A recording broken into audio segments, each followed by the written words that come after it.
Addiction is the fact or condition of being addicted or having a dependence to a particular substance, thing, or activity.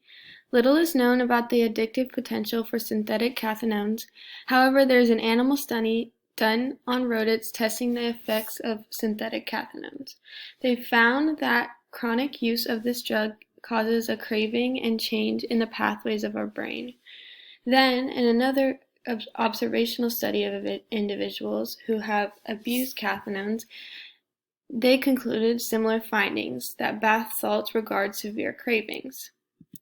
However, the cravings in addiction are also strongly enforced when a person develops a physical dependence through negative reinforcement.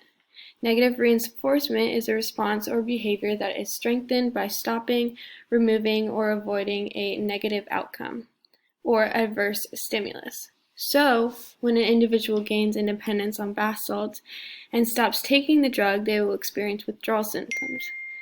And to stop the withdrawal symptoms, you take the drug again. This reinforces their necessity for the drug, resulting in a stronger independence. Every time the person starts to experience the withdrawal symptoms, they take the drug again. The time between withdrawal and usage shortens and creates a stronger dependence. However, there are also neurological factors that create this addiction.